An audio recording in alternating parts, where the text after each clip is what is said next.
हम झूठ मूठ अपने आप को बंधा हुआ अनुभव कर रहे हैं। हम ये सोचते हैं यदि हम घर में नहीं रहेंगे तो पता नहीं घर कैसे चलेगा।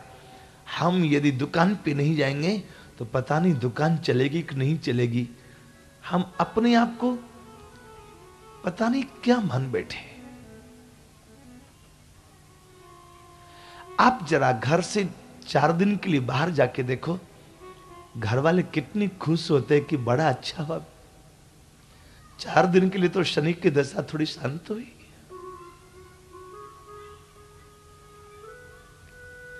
हमारे यहां वृंदावन लोग बाहर से आते हैं, आते आते अब तो मोबाइल हो गया, इसलिए रास्ते में से 10 बार फोन करते हैं। अब हम यहां पहुंच गए, अब हम यहां पहुंच गए, कौन तुमसे पूछ रहा तुम कहां पहुंच गए। बिना मतलब क्यों परेशान हो रहे हो। पहले जब मोबाइल का जमाना नहीं था तो लोग आते आते एसटीडी ढूंढते रहे पहले। क्यों? घर वालों को खबर कर दे हम राजी खुशी पहुंच गए।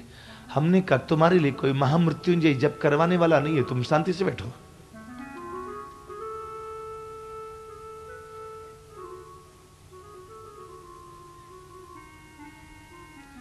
बच्चे परेशान हो रहे होंगे, हमने फोन नहीं किया। हमने के बच्चे लोग तो आज हनुमान जी को मना रहे हैं कि अच्छा बा पवन तनय संकट हरण। बच्चे तो हनुमान जी को भोग लगाने गए आज। हम अपने आप को झूठ मूठ बंधा हुआ सा अनुभव करते हैं।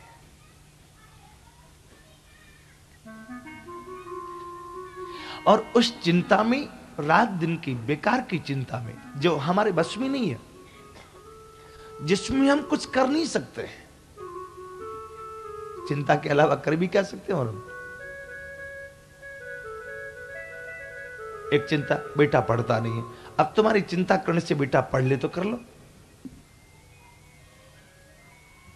एक चिंता, बेटे की शादी नहीं हो रही, यदि तुम्हारी चिंता करने से उसकी शादी हो जाती तो चिंता करके देख लो। एक बार पूरे मोहल्ला के लोगों को बुला लो चिंता करने के लिए।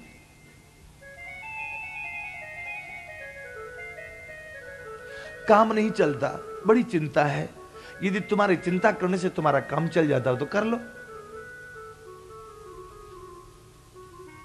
यदि तुम चाहते हो कि तुम्हारा सारा काम बढ़िया बने तो चिंता छोड़ के चिंतन करो।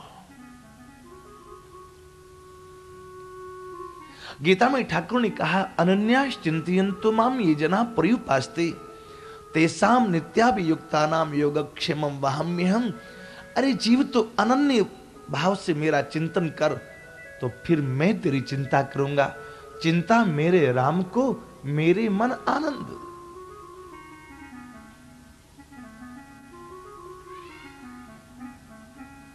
चिता मुर्दे को जलाती है, चिंता तो जिंदे को जला डालती है।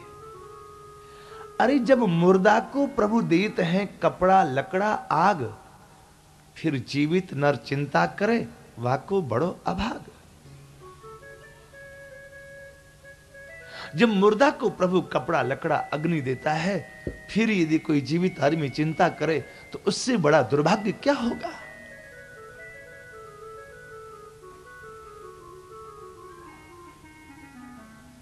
आज हम लोगों की एक शिकायत है, हम जितनी पूजा करते हैं उतना ही हमारे में दुख आता है। क्यों? ये एक आम प्रश्न हो गया। आपको यदि ऐसा लगता है कि नहीं ये दवा रिएक्शन कर रही है, आप दवा लेना छोड़ दो। यदि आप पूजा छोड़ने से सुखी हो जाते हो तो करके देखो ना एक बार।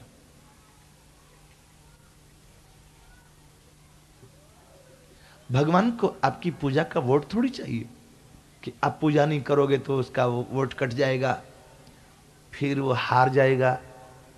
ऐसा तो नहीं। भगवान ने कब कहा था कि तुम मेरी पूजा करना?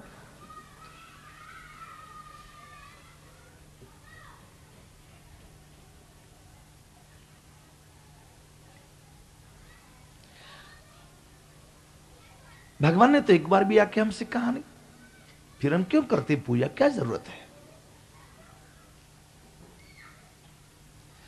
आप पूजा नहीं करते, आप तो भगवान से सौदाबाजी करते हो।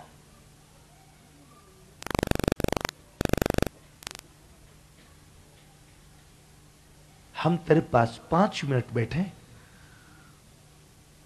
तो उसके बदले में सुख संपत्ति घर आवे, कष्ट मिटे तन का। सुख संपत्ति दुकान तक नहीं, रास्ते में कोई छीन लेगा तो, इसलिए घर तक, होम डिलीवरी तक तेरी जिम्मेदारी है। कहा कि आपका ऑपरेशन होगा। जब ऑपरेशन होने वाला होता है तो जो हमारा बहुत प्रिय व्यक्ति हो ना, उसको कहते तू साथ चल। वो आया हमारे साथ हॉस्पिटल में। अब जो बहुत प्रिय व्यक्ति है, क्या हमारी बजाय वो ऑपरेशन करवा लेगा कि भाई इनको छोड़ दीजिए, हमारा कर लीजिए? आप करवा सकेगा? बहुत प्रिय व्यक्ति यही करेगा। आपका जब ऑपरेशन होना होगा, आपका हाथ पकड़ के बैठा रहेगा बस, और कुछ नहीं करने वाला। ऑपरेशन भी आप ही का होना है, दवा भी आपको ही खानी है। चलो ऑपरेशन हम करवाएं और हम उसको कहें कि वो बेहोशी का जो इंजेक्शन लगता है वो तू लगवा ले। तो मेरे साथ आया, कुछ तो करना शायद, ये संभव है? फिर जो हमारा बहुत प्रिय व्यक्ति, वो आकर के क्या किया? कोई फायदा हुआ उससे आने से? नहीं ना। ये फायदा हुआ उसके साथ रहने से, हमें हिम्मत बनी रही। ऑपरेशन भी करवा लिया, इंजेक्शन भी लगवा लिया, 10 दिन अस्पताल में भी रह लिए, सारा कष्ट भी भोग लिया। लेकिन बहुत प्रिय व्यक्ति यदि साथ में होवे ना, तो वो सुख दुख का समय भी प्यार से कट जाता है।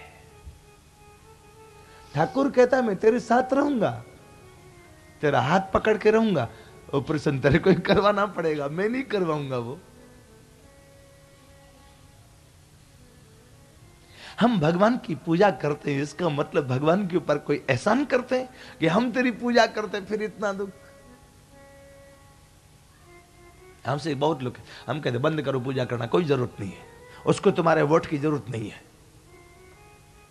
यदि तुम पूजा छोड़ने के बाद सुखी हो जाते तो बहुत अच्छा, करो।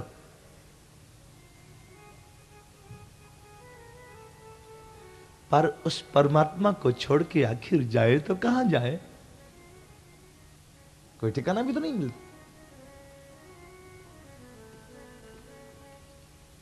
और नामदेव जी के एक दिन बात बता रहे थे। नामदेव जी मंदिर में गए, जूता नीचे गिर गया,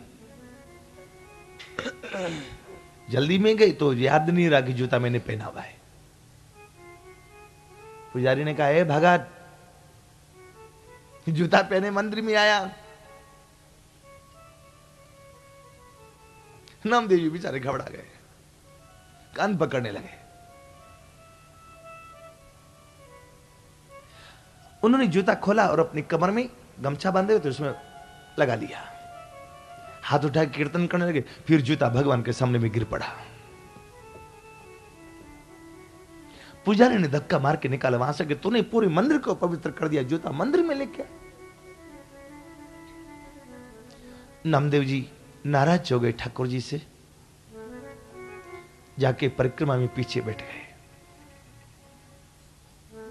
यदि हम तेरे को देखने में अच्छे नहीं लगते हैं तो जा, तेरे सामने नहीं आते।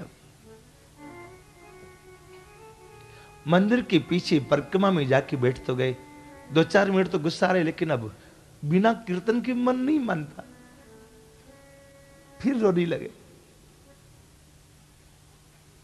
जहां अपनापन होता है ना, वहां रूठना मनाना भी होता है। वाह, तुम रूठे रहो मोहन, हम तुमको मना लेंगे। तुम रूठे रहो मोहन,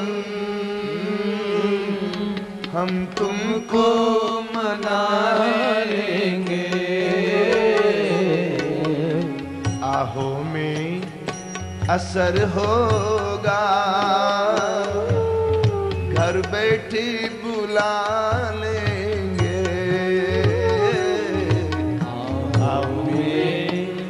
असर होगा घर बैठे बुला लेंगे। आहों में असर होगा घर बैठे बुला लेंगे। आहों में असर होगा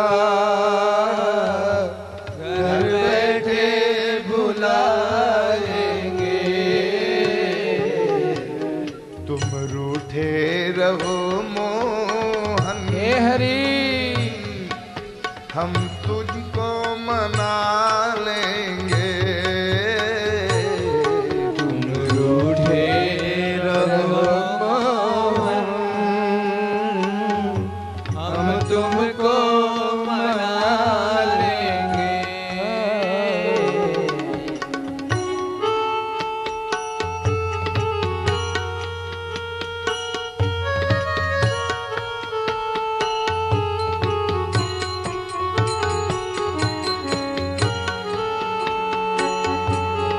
कहते हो कहाँ बैठे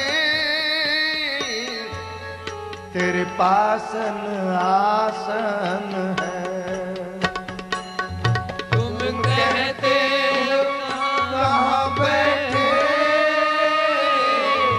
तेरे पास आसन है। हम कहते हैं आ जाओ हो पलकों में बिठा लेंगे। हम कहते हैं आ जाओ पलकों में बिठा लेंगे। हम कहते हैं आ जाओ पलकों में बिठा लेंगे। हम कहते हैं आ जाओ पलकों में बिठा लेंगे। तुम रूठे रहो मोहन हम तुमको मना लेंगे।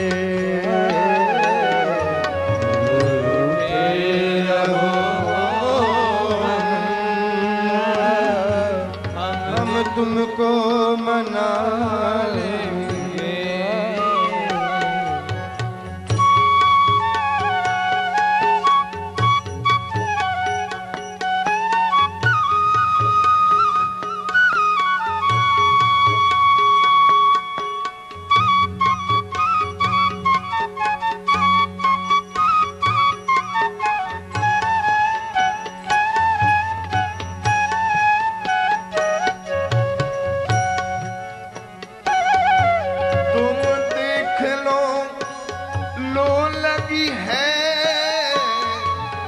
फरियाद जुदाई के तुम देख लो लगी है फरियाद जुदाई की।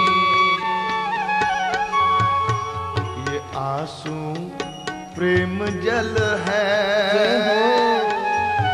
सब आग बुझा लेंगे। ये आंसू प्रेम जल है सब आग बुझा लेंगे। ये आंसू प्रेम जल